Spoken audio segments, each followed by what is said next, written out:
l'info éco avec Capital.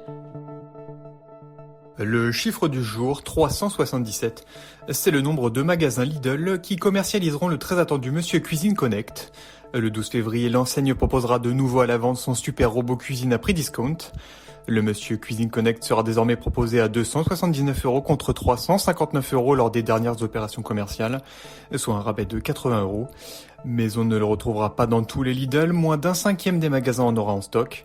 Capital s'est procuré la liste des magasins participant à cette opération. Découvrez sur notre site quels sont ceux qui se situent près de chez vous. Le coup de gueule du jour est une nouvelle fois poussé par l'association des responsables de copropriété contre les syndics professionnels. Avec les confinements successifs, beaucoup de cabinets de syndics ont tourné au ralenti l'an dernier et ont placé une partie de leurs effectifs en chômage partiel. Ainsi, dénonce l'association, la plupart des copropriétés ont bénéficié d'une administration réduite, voire lacunaire en 2020.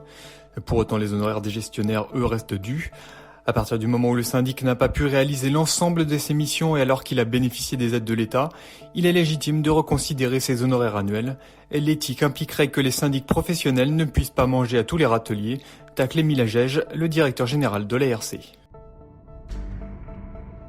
L'info pratique du jour concerne la protection de votre épargne face aux arnaques, de plus en plus nombreuses selon l'autorité des marchés financiers. Le gendarme de la bourse déplore en effet l'explosion des escroqueries liées aux usurpations d'identité. Pour se prémunir de tout danger, quelques règles simples suffisent.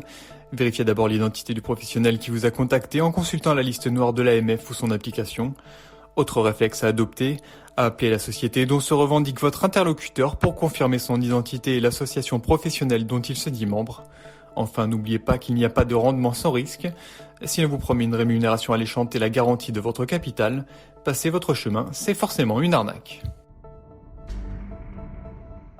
On termine par le probable statu quo décidé par Emmanuel Macron concernant un couvre-feu le week-end en Île-de-France. Malgré des chiffres de contamination toujours hauts, le chef de l'État envisagerait de ne pas étendre le confinement dans la région. Une décision qui devrait être confirmée ce jeudi 4 mars à 18 h par le Premier ministre Jean Castex et le ministre de la Santé Olivier Véran lors d'une conférence de presse. Le chef de l'État serait enclin à écouter la population qui semble réfractaire à l'idée d'un nouveau confinement. En revanche, un confinement le week-end devrait être annoncé dans le Pas-de-Calais alors que l'épidémie connaît une flambée. La mesure prise en adéquation avec les autorités locales et demandée par le préfet concernerait les 4 prochains week-ends. Réponse définitive ce jeudi. C'était l'info éco avec Capital.